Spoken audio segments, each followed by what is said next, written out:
फिर बद्रीनाथ की ब्रह्म कपाली, शास्त्र कह रहा, गरुण पुराण, स्कंद पुराण। डायरेक्ट छोड़ जाओगा तो फिर वो जाएगा, कहीं नहीं गया, घर पे ही है। ओके, ऐसे नहीं जाऊं, माल टाल खरवाया नहीं और छोड़िए माँ बद्री के साथ नहीं गया। ऐसा बहुत झंझट है साहब, ढेर सारा लोग झंझट में पड़ा हुआ है बहुत। कोई के सनाद में गया जी करके आ जाओ, इसके बाद बामन के भोजन ही मत करा, सीधी छुट्टी। हम तो छोड़ आया, हम तो छोड़ के आया। तो किसी ने पूछा तुम छोड़ के तो आए हो, मना नहीं है, पर जब 16 श्राद्ध आता है, 16 दिन हमारे पितरों को मृत्यु लोक में भेजा जाता है। तुम तो छोड़ आए। तुम्हारी शादी किसी गार्डन से हुई, बोलो ईमानदारी की बात, अब गार्डन से हुई तो तुम 50 बार गार्डन के सामने से निकलोगा तो तुमको याद आएगी कि नहीं आएगी? बोल, ईमानदारी से बोलना। मेरी शादी धर्मशाला से हुई थी, भले वो धर्मशाला की जगह पे दूसरी कॉलोनी बन गई, भले वो धर्मशाला की जगह पे दूसरा कुछ बन गया, भले वो गार्डन की जगह दूसरी चीज बन गई, पर याद तो है नहीं तुम्हें कि यहीं आफत आई थी हमारे? ध्यान में तो है कि इसी गार्डन में मेरी शादी हुई थी, यही धर्मशाला, इसी धर्मशाला में मेरा ब्याह हुआ था। ध्यान में है कि नहीं? जितनी बार निकलोगे तुम्हें वो धर्मशाला याद आएगी, जितनी बार निकलोगे तुम्हें वो गार्डन याद आएगा, जितनी बार निकलोगे तुम्हें वो नजर आएगा कि यहां मेरा विवाह हुआ था, यहां मेरी शादी हुई थी। उसी तरह हमारे पूर्वज हैं, हमारे पितृ हैं, जब जब 16 श्राद्ध में मृत्यु लोक पर पितृलोक से आते हैं, सबसे पहले तुम्हारे ही घर पर जाते हैं, आस लगाकर, विश्वास लगाकर, तुम्हारे ही दरवाजे पर जाकर कुछ मांगने का प्रयास करते, कुछ पाने का प्रयास करते, तुम्हारे दरवाजे। ये फर्ज आपका है, ये फर्ज आपका है कि आप उनको दे रहे हो ना दे रहे हो। ब्राह्मण भोज तो कराना चाहिए, गौ माता को रोटी का दान तो देना चाहिए।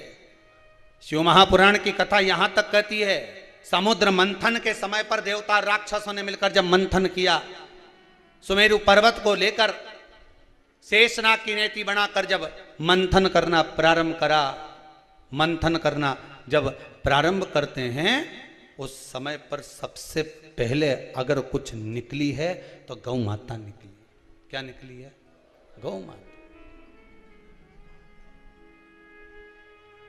कारण, गाय को निकालने का कारण केवल इतना था कि गाय का जो दूध निकलेगा, मंथन में जो विष निकलेगा, उस विष को जो पिएगा उसका कंठ जलेगा, और उस कंठ की जलन को गाय का जो दूध है वो जलन को रोक सकता है।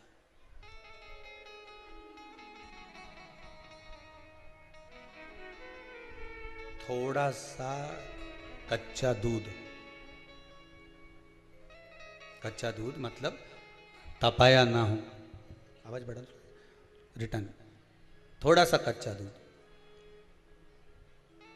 और अपन अमावस्या के दिन या पितृपक्ष में या ब्राह्मणों को या ब्राह्मण के बच्चे को अमावस्या के दिन दूध पिलाते हैं या दूध का गिलास देते हैं, तो वो पका हुआ नहीं रहता, वो पका हुआ नहीं रहता, वो कच्चा दूध है। पीपल के नीचे जो दूध चढ़ाते हैं वो जम के बोलते जाओ कच्चा। शिव जी को जो दूध चढ़ा है वो कच्चा। कहीं पूजन में अगर प्रयोग लिया जाए तो कच्चा।